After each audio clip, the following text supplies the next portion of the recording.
Yeah,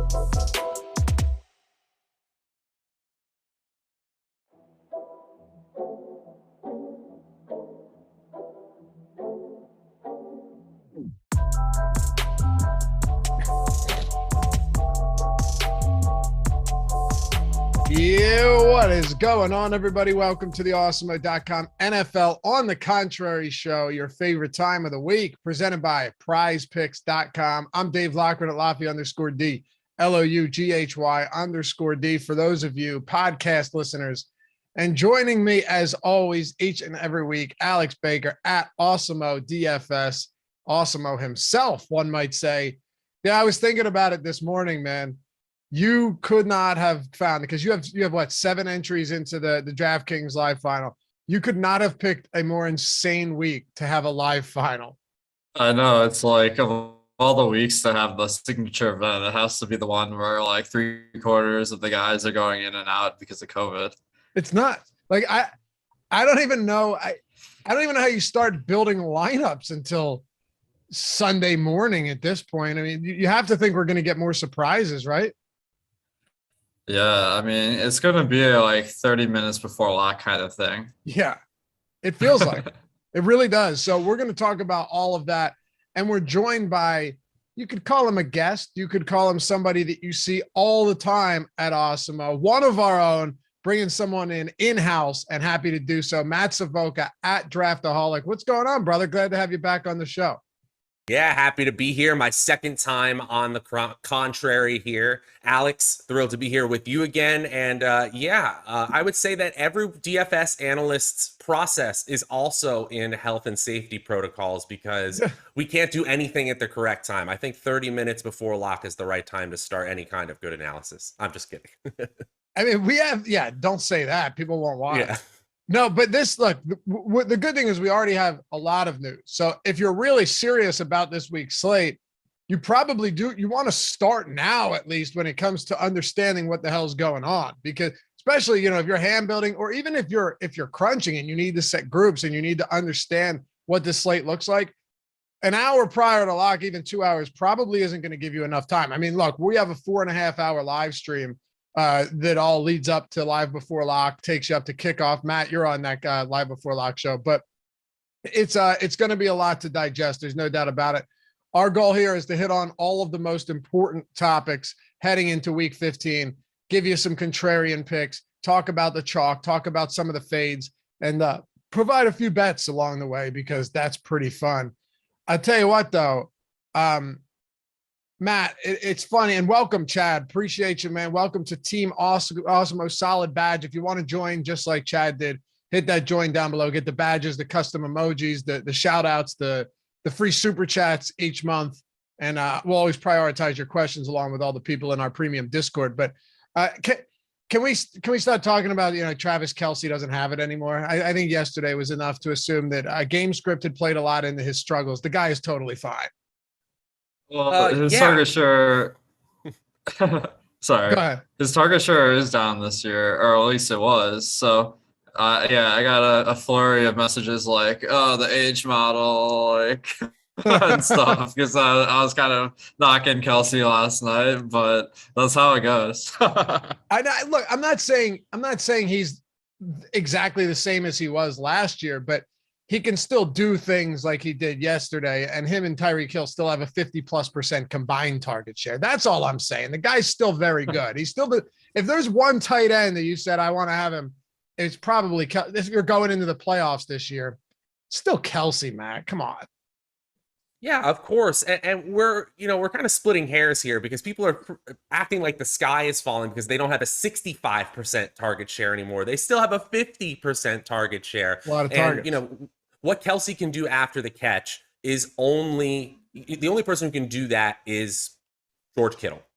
Basically, what he showed last night is that after the catch, there are only 2 elite players at tight end, and it's Kittle and Kelce. Well, we had our holiday Zoom party yesterday. It's like 50 people in a Zoom room. What can go wrong? It's a lot of fun, though. And well, the live finals coming up. We got a lot of Awesemo representation. I'm pulling for all of you guys to take it home. Ben asked you yesterday, Alex, how much money was this on stream or after the stream about how much money would it take for someone to give you in order to run a 7-team train in the live final?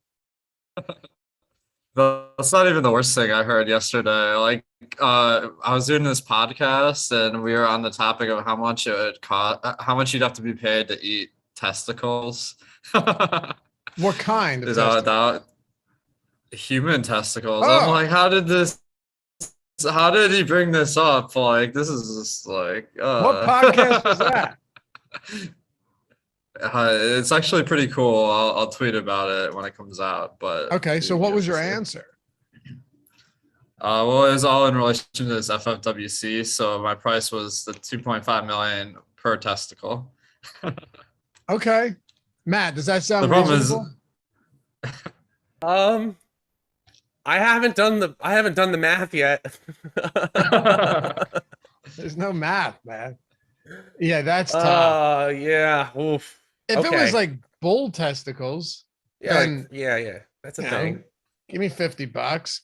But no, I mean I would take more than that. But that yeah, I'm gonna have to listen to that because that doesn't sound like a conversation I would envision popping up on most fantasy sports podcasts. But we got to talk football. We're glad to have you guys with us. Hit that thumbs up if you haven't done so yet, and subscribe to the channel. 68,600. We're 1,400 away from 70,000. Thanks to all of you fine people. So if you like this content, you want to see more, and you want to help support us, help us feed that YouTube algorithm, combat the overlords here on the YouTubes, go ahead and do that. Only takes a single second, and we'll be forever grateful. All right, so let's just dive straight into this because we got a lot to get into, a lot of crazy stuff. Now, Alex, I want to ask you, with there being so many low totals this week, the highest is like 47.5. And not just that, there's some huge spreads. There are 6 spreads of at least 9.5 points among these 11 games. 2 other ones are around 5.5, 6 points. It really is getting crazy. Is there anything you do different in terms of exposures when you're looking at, like right now, there are 30 players between 10 and 15% projected ownership? Yeah. Alex? I mean, the really weird part about the slate is that there isn't any stud running backs. Like Najee Harris is the only high-priced running back. So it becomes like a spot where there's like your total lineup construction is going to be different this week because you don't have those spend up options at running back. They're all at wide receiver. So everyone's going to be spending up at wide receiver. It kind of creates a situation where maybe you can unlock some interesting builds by going a different direction than that, but it's pretty tough to get away from. Do you feel the same way, Matt? Yeah, I mean, pretty much. In fact, could you go one step further and join Team Jam 'em in with 2 stud wide receivers like we typically do with 2 stud running backs on this very strange main slate? You know, there really isn't anyone in the top tier of running back that I feel like you have to get to. Everyone has warts on their profile, really all the way down until the middle tier. So in that case, I think maybe you just go with a player like Cooper Kupp and add a Deebo Samuel or a Devontae Adams or a Deontay Johnson to it. So you don't have to, but I think you could do 2 stud wide receivers for sure this week. How are you approaching all of this uncertainty with COVID, Matt? Like, you look at Washington, that line has now moved to 12. You and I talked about it yesterday, and I think it was 6.5. 2 days before that, I think it was 3.5 or 4.5. We're at 12 points here. Philly laying 12 at home. Taylor Heineke on the COVID-19 list now. They're probably starting Garrett Gilbert, if you remember him from that Cowboys start against the Pittsburgh Steelers. We don't have to get into them specifically because we will in a little bit. And then the Rams dealing with some pretty significant COVID. It's like, when it comes to just preparing for a slate like this, are you going about it routinely as you normally would and just being a lot more vigilant about what's going to happen? Because I can't imagine we don't get more news in the coming days leading up to Sunday Lock. I think this is pretty unprecedented with the way that players are dropping out of the player pool in the middle of the week in a way that we don't typically see. Sometimes it's 1, 2, 3 players, but you know, the Rams have 25 players on the COVID-19 list. If, you know, you're just a casual fan and you're coming into this slate on a Thursday or Friday, it wouldn't be, you know, crazy to think that you have a lot of work to do to catch up in all of this news. So I do think from a DFS standpoint, it becomes a week where you can sort of separate yourself by being prepared, understanding who gets more snaps and more routes, but also it becomes a week where you can still just play the best plays and hope that people get uber contrarian, over contrarian around you, letting them make mistakes with just completely off the wall picks. So, Alex, the Cardinals aren't dealing with real COVID issues, but DeAndre Hopkins is out for 6 weeks. James Conner did not practice yesterday. Chase Edmonds hasn't been activated yet, and they're huge, almost 2 touchdown favorites against the Detroit Lions, who have been a sieve defensively on a lot of fronts. And we saw that last week where the Denver Broncos just absolutely ate them alive on the ground game. How are we playing this one right now? That's so much uncertainty still, but this could open up a lot in the passing game and in the rushing game if things go according, or if things don't go according to plan for the Cardinals. Yeah, I think that if Connor is healthy, you're going to want to play him. That's a big if because it looked like he got hurt at the end of the game on Monday. So we keep an eye on that. But we know we're going to want to play one of the Cardinals backs. We just don't know who it is yet. So Chase Edmonds, if he's activated, I think he's expected to be activated last week, but was a little bit slow on recovery. He was coming back from a high ankle sprain, which is concerning. So we're going to have to really read the news to know what's going on in Arizona. This isn't really like a situation where logic's going to get us there. It's all going to be about kind of reading the tea leaves about who's actually getting the playing time. For sure. And that's kind of an issue, man. I mean, even in the passing game, AJ Green becomes kind of interesting without DeAndre Hopkins. Someone mentioned that on our matchup show yesterday, if they end up being down multiple running backs, does Rondale Moore get opportunities out of the backfield? But ultimately, and I agree with what Alex is saying, ultimately this team still has an insanely high implied total and they're still going to score points. That's kind of where I'm at. If it was a team with a 16, 18 point total, you say, all right, you know what? Forget about them. We won't worry too much. But this is one of those spots you're probably going to want some exposure in some way to the Arizona Cardinals. Yeah. And, I know this is on the contrary, but this kind of does lean me into just play Kyler and just let everyone else figure it out from there. Kyler Murray is still an excellent, excellent play this Sunday.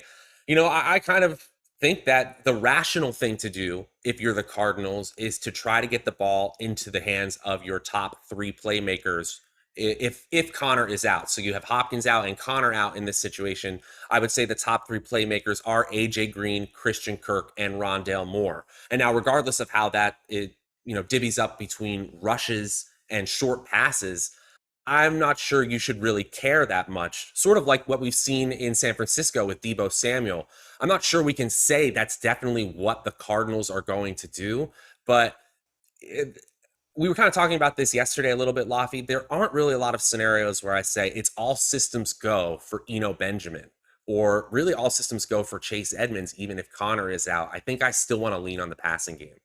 Okay. Man, okay, so if Connor and Edmonds are out, both of them. Oh, if they're both out, I think that it's kind of just the fundamental thing. You play a running back at low salary who's going to get all the touches as a favorite. Okay. It doesn't even matter. Yeah. What about on the other side of this one then, Alex, where you've got DeAndre Swift in a situation where I don't see any way he plays this week. TJ Hawkinson is done for the year after undergoing surgery. So, and Jamal Williams still hasn't been activated from the COVID-19 list. Is there anything as a potential run back that you'd like to get to for Detroit this week if you're stacking up the Arizona Cardinals and Kyler Murray? Well, I wish we had Chest is okay on to help us with these lines, but unfortunately we don't, so we'll have to make do. I do want to second Matt's point about Rondale Moore, who he's been getting, like about 1 to 2 rushing attempts per week on average. So like maybe it's a situation like Deebo Samuel where you get him maybe getting a little bit more work out the like kind of getting jet sweeps and stuff. So he could get a bump, like which you wouldn't expect with the running backs being out. we'll have to see. On the Detroit side, I mean, I think that Monroe St. Brown is really the kind of where it starts for me. He's been getting all the, like, he's on the field like almost every play, been pretty successful. Like, the price is up, but he's like the only guy you can count on, because at tight end, people were expecting Brock Wright would be the tight end in Detroit, but there's actually Shane Zylstra who got more work. And I have no lean on which one that's going to be this week. Like, this isn't a situation where like Hawkins is out, so play the backup. But whoever does play at running back, I did see that Craig Reynolds and Jermar Jefferson split the work at running back in practice. If Swift and Jamal Williams are out, well, Jamal Williams could be back from the COVID list. So this one's another murky one, but Jermar Jefferson was dealing with flu-like symptoms last week, and that's why I didn't play. So Craig Reynolds got most of the work, but I don't think we can count on that if Jermar Jefferson is recovered this week. Yeah, that was strange. Jamar Jefferson played 3 snaps, and Igwebuike, is that how you say it? He was on the field for 44% of snaps. Craig Reynolds, though, led the team in running back carries. So I don't know, Matt. It's an ugly team, but people always want to run things back. I'm honestly not even that opposed to just not going with a run back if necessary, because not every game not every tournament winning lineup with a stack results in a run back every time. It's just not the case. There are some very good teams that can light you up for 40 points. And on the other side, you end up scoring, 10 or 14, but there's no real top tier scores. And that could be the case here. They're massive, massive road favorites. Yeah, that's definitely true. And remember, guys, from a macro perspective, from a lineup building perspective, we're just building in correlation to our lineup. So that's why we have run back options. You can still have 1, 2, 3 correlated sets of players in your lineup without having a run back option. So I completely agree here. I do want to say Amon-Ra St. Brown, looking at the last 6 weeks, if you look at the lowest salary players who are running who have elite route participation rate, Amon-Ra St. Brown is in one of those value categories for me. So I definitely think he's a solid value. What is he, 5,200? Yeah, that's pretty good if you want to have a run back. Yeah, I think so too. And the next game too with the Bills and Panthers, Matt, you've got the Bills 11-point favorites against the Panthers. You and I discussed this yesterday. I do agree. DJ Moore, definitely someone that you could be looking at as a run back, but could this also be one of those games where the Bills just drop 40 on them and it ends up being just complete destruction on one side of the football? I don't know, but Cam Newton's expected to start again. On the other side, Emmanuel Sanders is unlikely to play. And Josh Allen, although he's dealing with that minor case of turf toe, looks like he's going to be on the field this week. It's really hard not to be pretty enthusiastic or pretty excited about a Bills stack, especially when you can get a $3,700 Gabriel Davis too. Mm-hmm. Yeah, I mean, I definitely think that DJ Moore has enough of a target floor for me to consider him an option. And Robbie Anderson, I know he was in a bunch of tournament winning lineups last week, but DJ Moore still tied him in receiving yards. It was just Anderson who got the touchdown.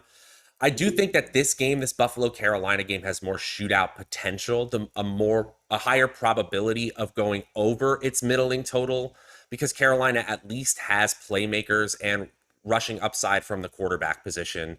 I will say that I'm more intrigued by Carolina as run back options than Detroit. What about you, Alex? I think that with Buffalo, it's going to be really interesting because, obviously being huge favorites, you want to pick a running back, but Buffalo is like the worst team for running backs. I'm going to be really looking if Zach Moss is a healthy scratch again this week. If he's active, I think that means Buffalo probably wants to run the ball more. If he's inactive, that probably means the game plan is they're going to pass more. We'll probably get that news around 11:30 on Sunday. So that'll be something I'm factoring in. But I think that regardless, Gabe Davis should get the bump with Sanders out. And I think Beasley could see a little bit more work too. He's a little bit more game script sensitive where he's not a great blocker. So they'll take him out the field if they're up big. So I'm not sure if that's going to be the case with Sanders out or what, but he's going to get. He has a pretty good target share when he's on the field.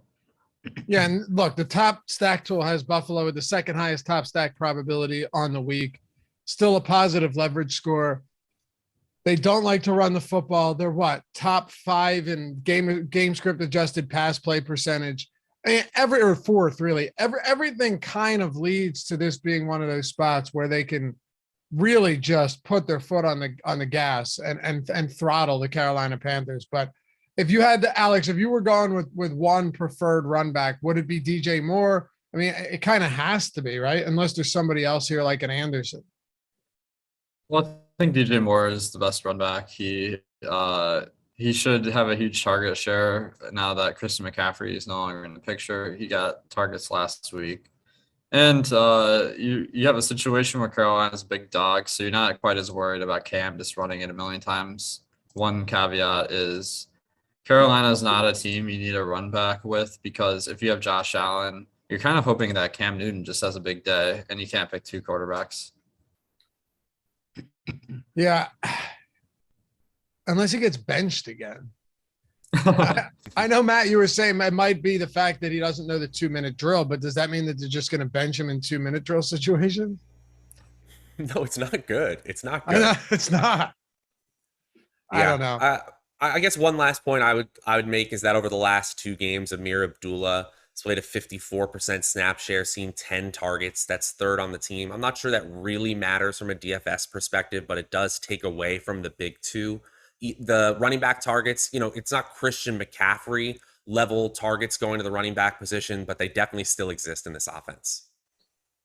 All right, Matt, sticking with you. Let's get to the spot that people want to talk about here. Okay. Texans and Jaguars. Who'd have thought we'd be talking about that? Alex tweeted out a link to the show talking about the Jaguars potentially being in a sneaky spot. And you yesterday said maybe we got a little narrative action going on here. So this is where things get interesting, fellas. Darrell Bevell taking over as interim head coach. I feel like that guy has been an assistant or an interim head coach more times than you can believe.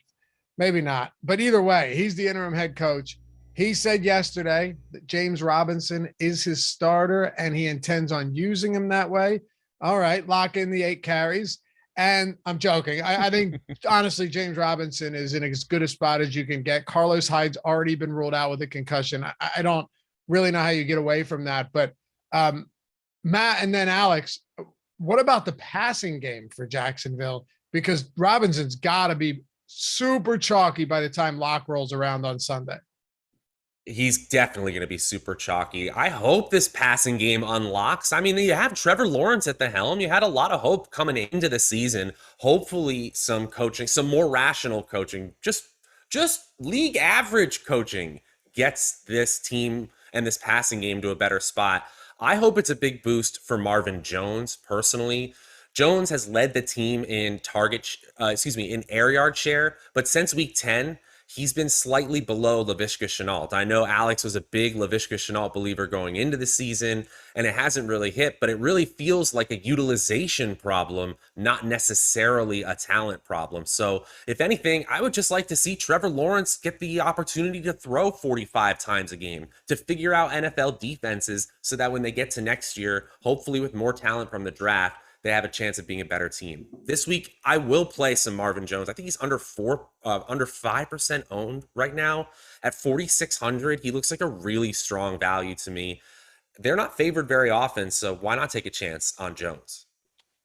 Laviska Shenault, Marvin Jones, Alex. This will take some balls getting to this spot with any frequency, but maybe things turn around. I really don't know. I'm not going to pretend that I do know, but maybe it turns around. What do you think?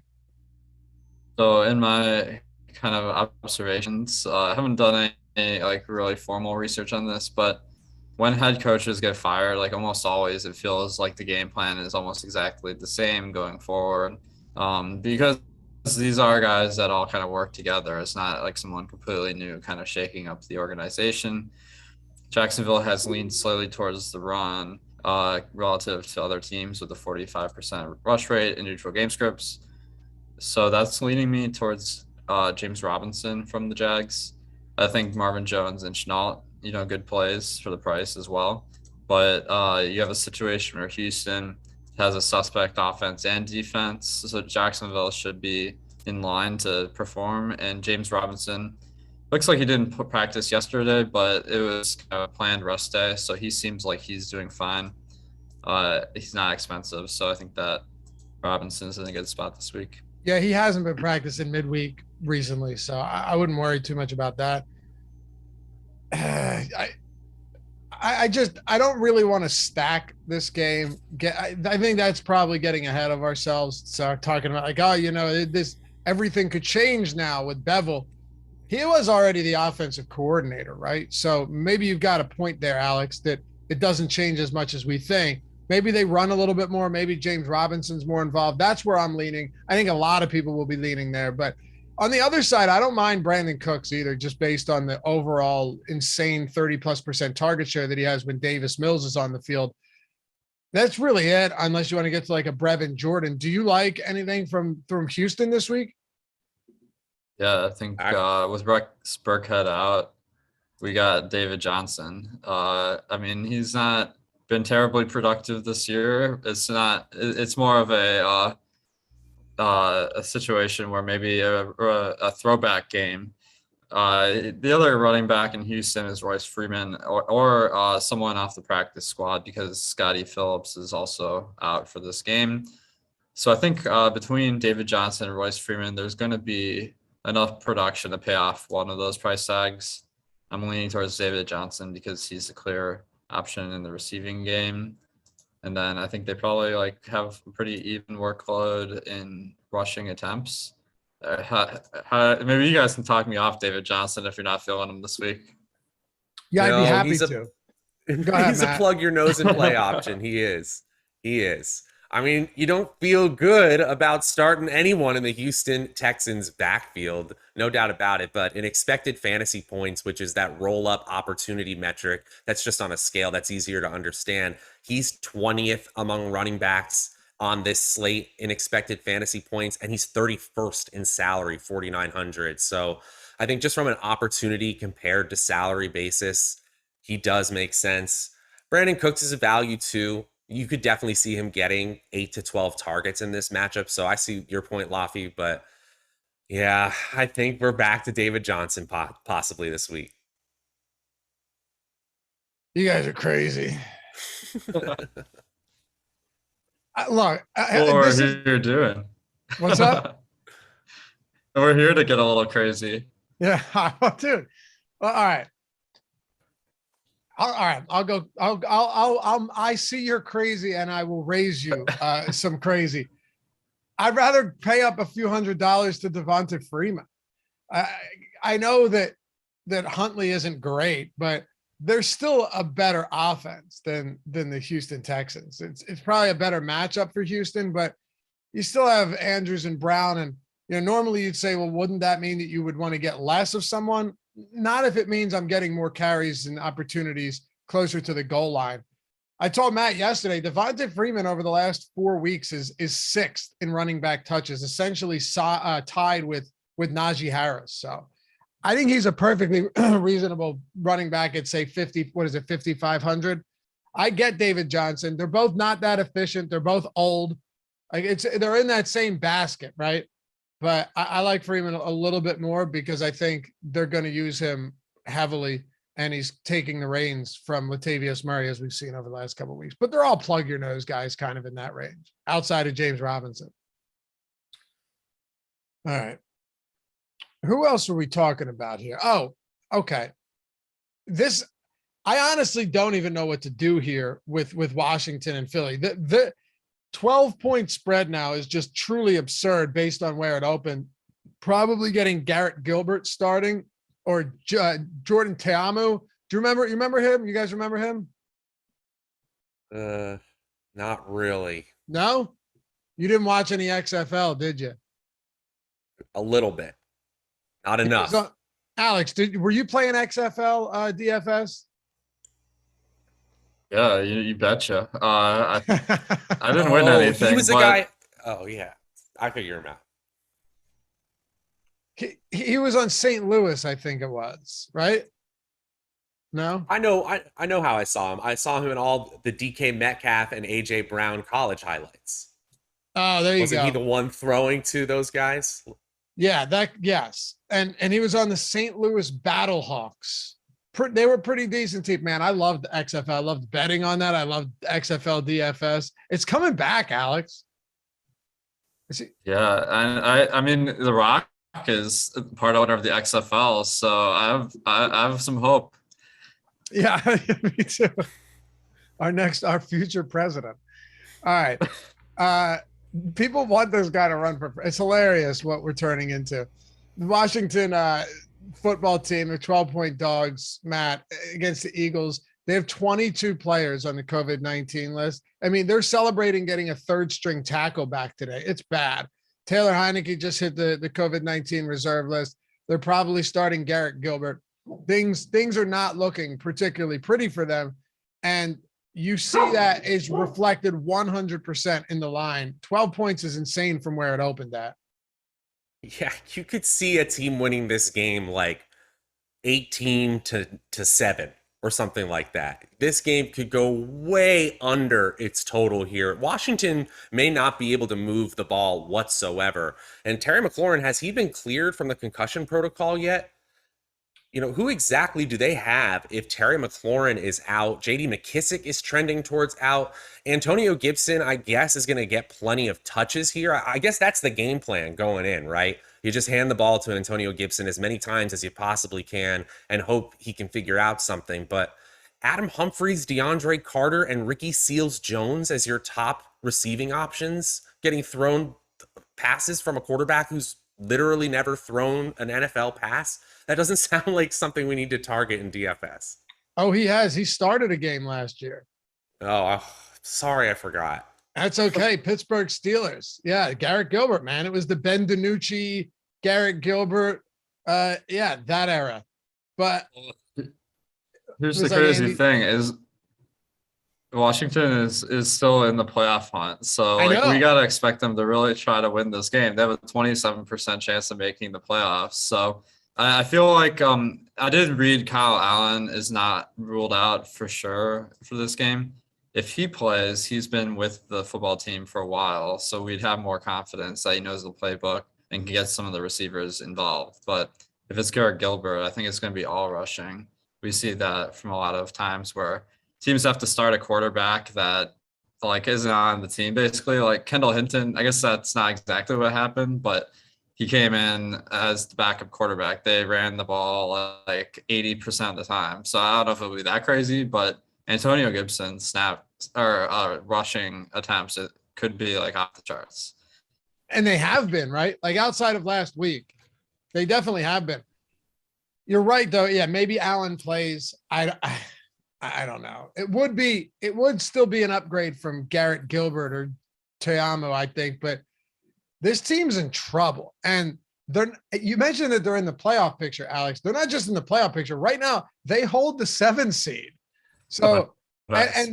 and the Eagles are, if the Eagles win this game, I believe the Eagles would then supplant them and take that spot. So this is a big game. But let me tell you, I think the Eagles are going to try to run the ball 50 times in this game. I really do. Have you seen the Washington defensive line completely decimated? And this is already a team. This is where they have been strong there, but they lost Chase Young. They lost Montez Sweat, and now they're down to like third stringers on the defensive line. If that's the Eagles' specialty right there. The only thing is I don't know if Miles Sanders plays. I don't know if Jordan Howard plays. It's a spot I'd love to exploit because I think they're going to absolutely run it as much as humanly possible. But how do we get there? What do we get to, Matt? Yeah, I mean, are any of these other running backs going to play? Like maybe you play Kenny Gainwell at sub 1% ownership. If that's the case, I mean, yeah, I'm looking at these playoff leverage scores, and essentially this is the most consequential game on the entire slate in terms of making the playoffs here. The winner goes along, has no shot, has like an under 15% chance. and the winner has like a coin flip chance. So Alex is right there. If that's the case, then you got to think that Jalen Hurts is dying to play. So the only way he's out is if that high ankle sprain makes him unable to rush like he usually is able to. If that's the case, then you got to go with the starting running. If Gardner Minshew is in, you got to go with the starting running back. With the way that this line has moved, the way that Washington is decimated as a team, hopefully it's Miles Sanders, but I'll take chances on Kenny Gainwell. I don't even know if Jordan Howard, Boston Scott, are they available this week? Howard's a limited participant in practice. Boston Scott's perfectly fine. He was never actually hurt. He was just sick a couple weeks ago. So you think he'll be more utilized, or you would think he would be? I'm almost certain. Yeah. I mean, the only reason last week, and I can flip this over to you, Alex. The only reason 2 weeks ago that Kenny Gainwell was utilized was because Howard was out, Sanders got hurt, and Boston Scott was sick. We still don't know what's going on. If it's just Scott and Gainwell, then Gainwell could get some work. But what are you doing with this backfield if we get news that say Miles Sanders is in? So if Sanders is in, I think we play Sanders. It seems like he's gotten decent snap count aside from that one game where he got injured midway through the game. So I feel pretty confident in Sanders. I agree that Philadelphia has really shifted their mentality to be a run-first team. There's going to be a lot of running attempts. And the funny thing is the percentage of those that are Jalen Hurts runs have actually gone down because a lot of times he runs are when he drops back. So the running backs are getting a lot of action. Sanders is their lead back. I think he's a good contrarian play this week. Yeah, I think so too. It's just a matter of, is he going to be active, and what will Jordan Howard's status? If Jordan Howard's out, Miles Sanders becomes even more appealing here. We'll see. He had 24 carries the other week. So I guess at this point, the only concern is, is Nick Sirianni saying, well, we want to go easy on him because this guy's always injured? Or is it, hey, you know what? We had a bye week and hopefully he's back to himself, but he turned in a limited practice yesterday. We'll see what happens. The secondary for Washington is in dire straits too, though, Alex. Do we want to get to anything from Philly's passing game? And how much does that change your opinion if Minshew starts over Jalen Hurts? Minshew starts, I think we do see a few more passing attempts. In week 13, when we got a Minshew start, they ran the ball 54% of the time in neutral game scripts, which was kind of a counterexample to that, but they were also up in that game, from the get-go. The Jets really put up no resistance to the Eagles in that game. So I think that would be a little bit of a boost to the receivers, but not a ton. I don't know if you're going to see them pass the ball more than half the time, which is a pretty big red flag. I'm not feeling great about it either. If it's Minshew, maybe I'll get to some Goddard, but there's some good tight end plays on this slate. So maybe it's just a spot that we get away from and look elsewhere. Now, Matt, you earlier talked about in the show, you talked about Cooper Kupp. Do we want to get him in with Devontae Adams or a Deebo Samuel? I really am intrigued by this strategy because if you do that, and I would like to, you go Kupp, you can pair him with Stafford, you can go Devontae Adams with Aaron Rodgers. You could probably even make an argument for Garoppolo against Atlanta if you wanted to, try some crazy things there. But does that put you in a position where you get funneled into very, very similar lineups to other people? Like James Robinson comes in there, punt defense comes in there, probably a punt tight end comes in there as a result. Or do you think you can get different and still build decent lineups while not being duped? And not even really duped because it's such a big slate, but I do think that it's worth a conversation of how much does that strategy funnel you to the exact same lineups or very similar lineups? Well, I wouldn't worry about it too much because the strategy in itself is a flip of the standard build where, the week is. So you do think this will still be, you still think this will be different, a different build even this week is what you're saying? Well, I think it'll be much, much more popular. I mean, that's why we're talking about it because it's much more viable. Right. It'll be much, much more popular than it usually is. But still, when we're talking about going up in salary for multiple players, that in turn means we're going to have to go to a lower salary option. And yes, there are obvious value plays. We spend all week talking about those obvious value plays, but there are also going to be opportunities in that same salary tier, say 5K. And, you want to get up to Devontae Freeman. And I agree with you in that argument, but you don't quite have the salary because you want to play 2 stud wide receivers. That's a situation where you're going to have to plug your nose and play David Johnson. So obviously this matters based on what contest you're playing. It's always contextualized for that, but I don't think there's going to be any issue getting contrarian with your other plays if you do that. What about you, Alex? I think Stafford's kind of interesting because so much of the field is on Kupp without Stafford. So you're kind of getting a little bit of leverage over people that play Kupp as a one-off. And that's particularly evident on FanDuel, where Kupp is 39% owned while Stafford is, can't find his ownership right now, but I think it's below 10%. So that's like 30% of the people that are playing in this tournament are going to have Kupp without Stafford. So you're kind of banking on Kupp like having a game that's not only good enough to be in the winning lineup, but to get Stafford there, which is a pretty reasonable outcome. They've been fantastic this year, and it is in a home game for the Rams, which is significant because they play in a dome. So I think Stafford's a great option this week. 7% on FanDuel right now. Nice. Yeah. Yeah, I was looking at builds too on DraftKings. If you were to go Kupp, Adams, Stafford, and James Robinson, and then throw in a defense that's not horrible, you got about 4,000 per player remaining for the final 4 players. Can we make that work? It's not the easiest, but I think we can. Yeah, the game stack is a lot more feasible on FanDuel this week than DraftKings. I think this is one you would want to run back because Seattle does have a pretty good passing offense. If Lock gets out, that's going to really elevate Metcalf. But you're right. I think on DraftKings, it really does funnel you into a specific build. So you're going to have to pound those value plays, and you're going to have a lot of similar lineups to other people. So I do like it more on FanDuel this week. Yeah, I might get a little more action on FanDuel. I don't usually play there too often, but it's just going to be like the Robinson and then the David Johnson, and then you're like, all right, I got to go cheap at tight end. I'm sure you can get different still in some spots, but it is one of those weird ones where when you got 2 9K guys, you're probably going to be landing on the same value plays as elsewhere, and we'll see. Maybe on Sunday we'll build some lineups in the deeper dive with that approach and see what happens. We should also be building some lineups over at PrizePicks if you guys haven't done so yet. They already had a sick promo where you use the promo code or the sign-up code Awesemo, AWESEMO, and get $100 when you sign up and make your first deposit, which was huge. But now when you go to prizepicks.com or the App Store, download it, Google Play, wherever you prefer.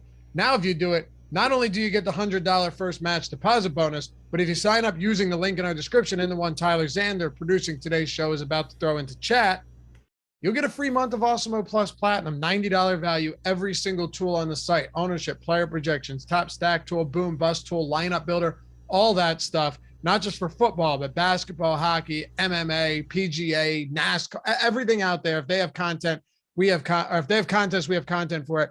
And PrizePicks has props for literally everything. It's insane. You don't pick, there's no juice on the over, you just pick over or the under.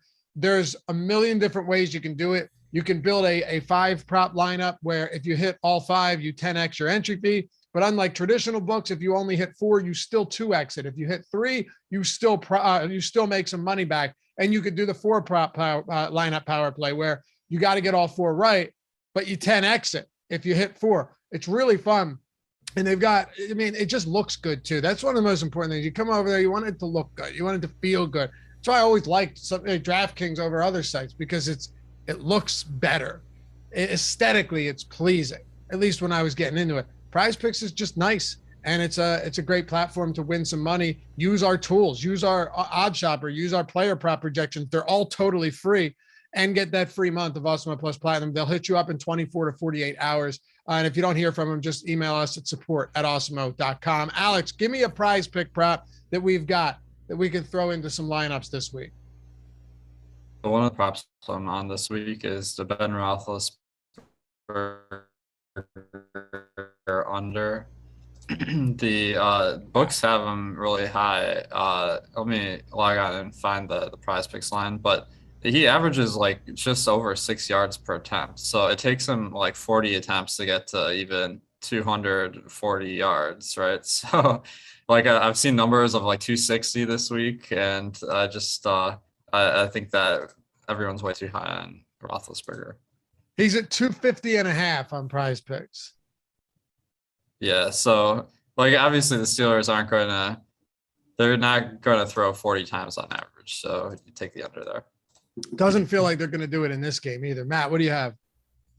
Right now, I'm looking at Sterling Shepard's. Right at his line is for receiving yards, 39.5 receiving yards on PrizePicks. I was just headed over to Odd Shopper.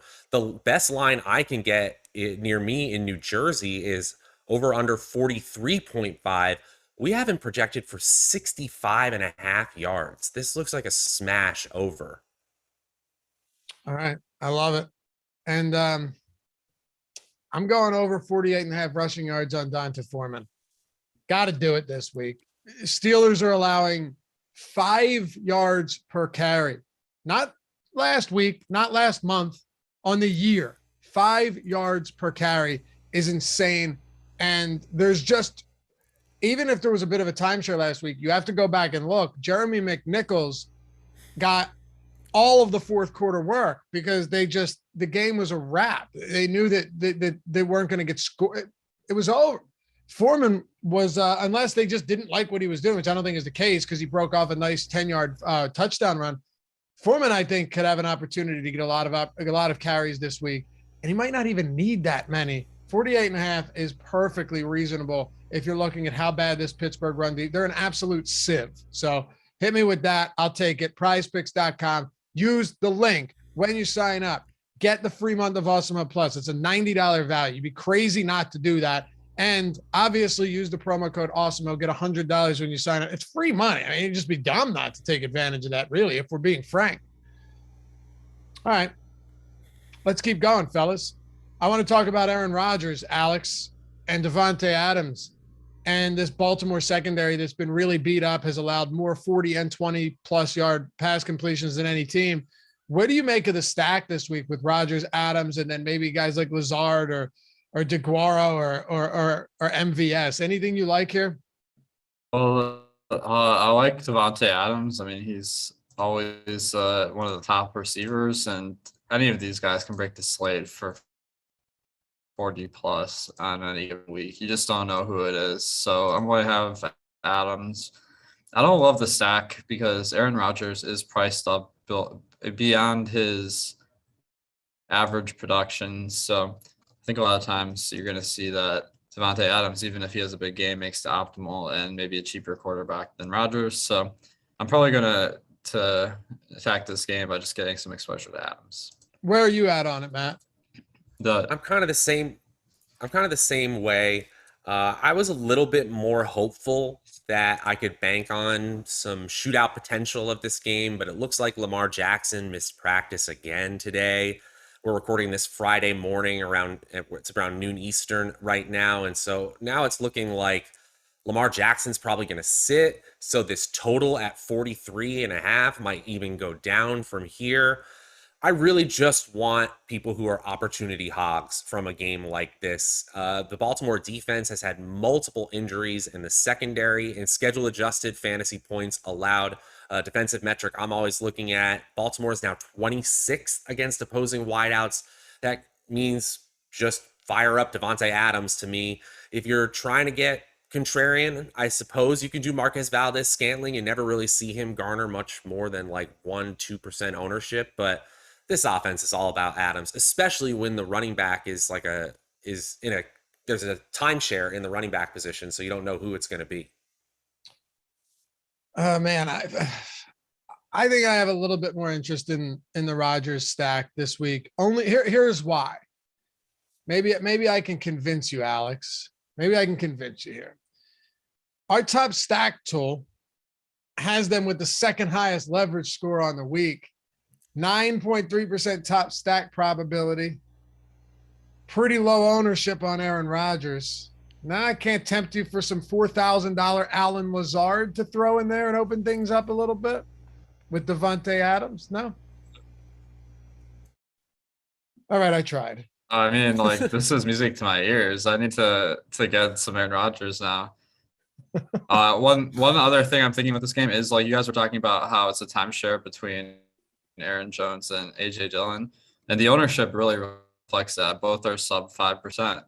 I have no clue like which one is going to have a better game this week, but I think there's potential there that whoever is having a big game is going to get more work throughout the game. So that's one spot I'm willing to gamble on a little bit, just have a little bit of AJ Dillon and Aaron Jones, because you have the money this week. There really aren't many spend up running back options.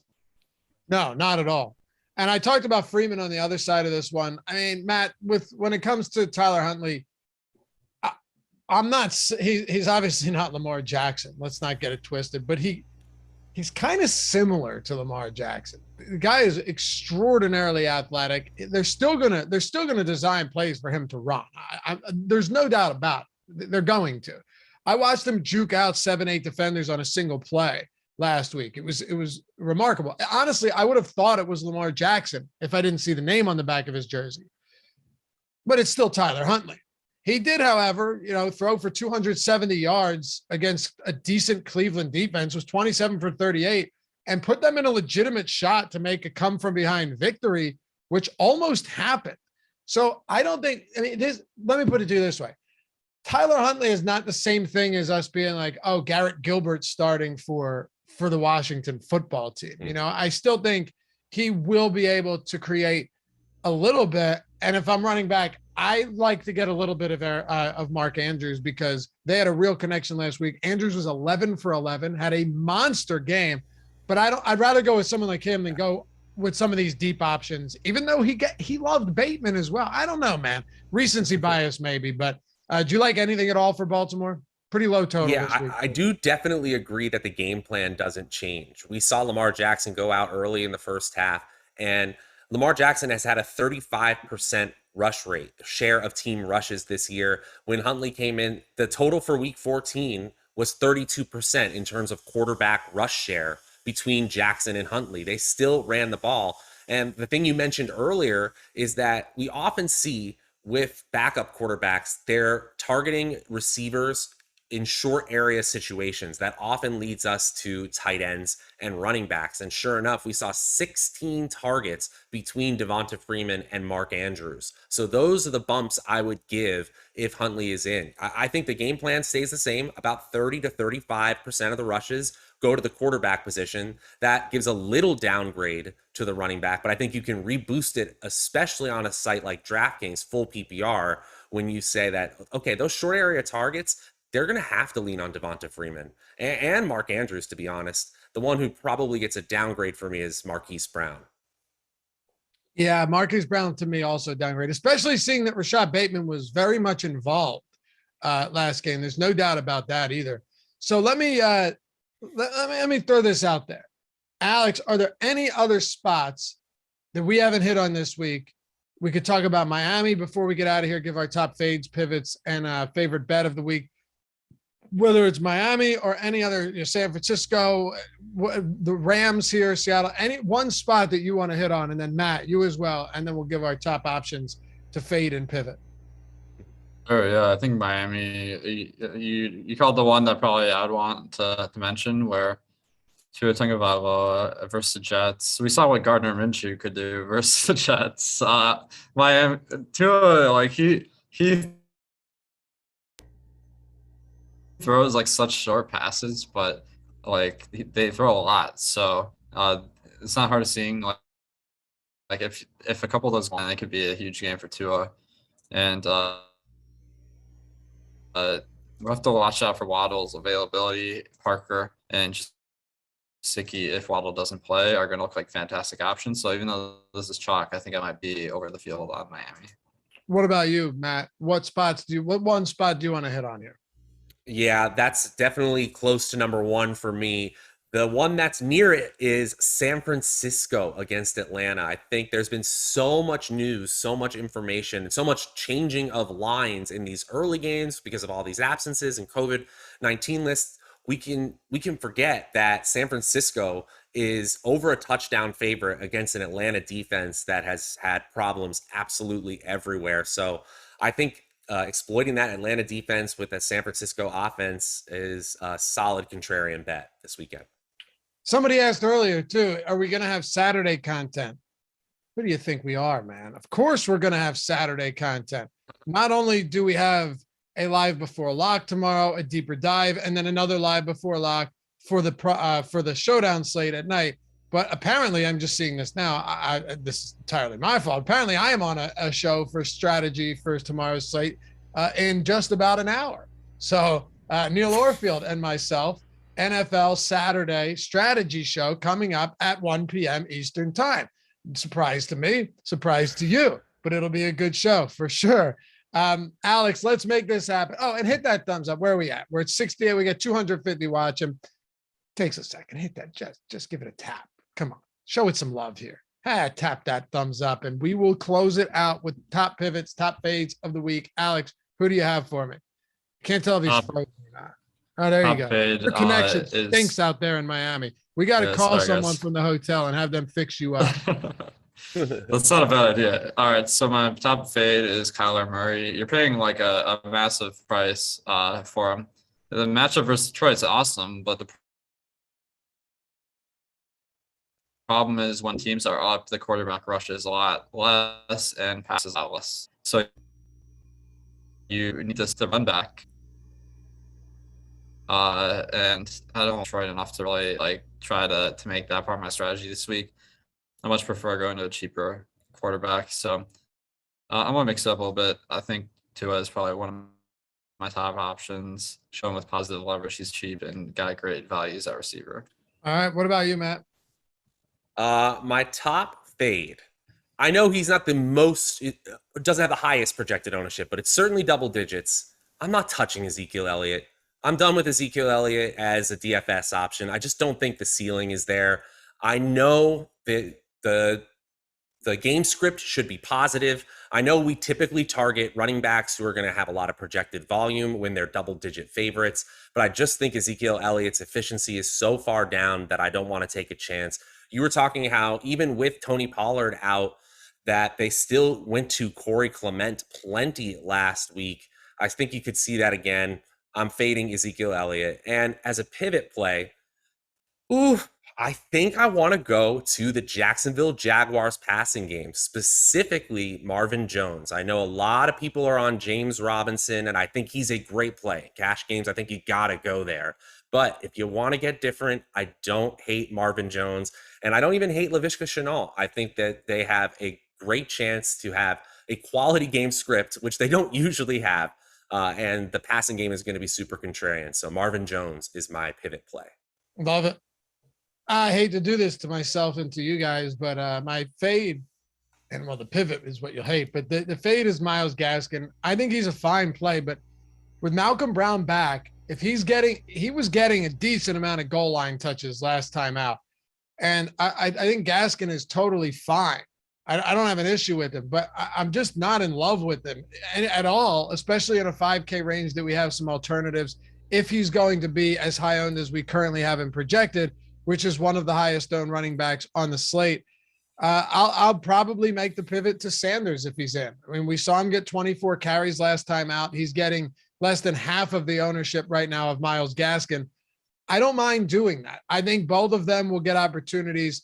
However, if the Eagles run the ball 40 plus times, which I really think is possible, and he's that low on, I'll probably, lose my ass on Miles Sanders again. So there's the pivot. Appreciate you guys hanging out with us as always. Matt, great stuff, man. Matt will be back. Ton of content coming up. I think you have a 12:30 show as well. I think you have a show in like 25 minutes.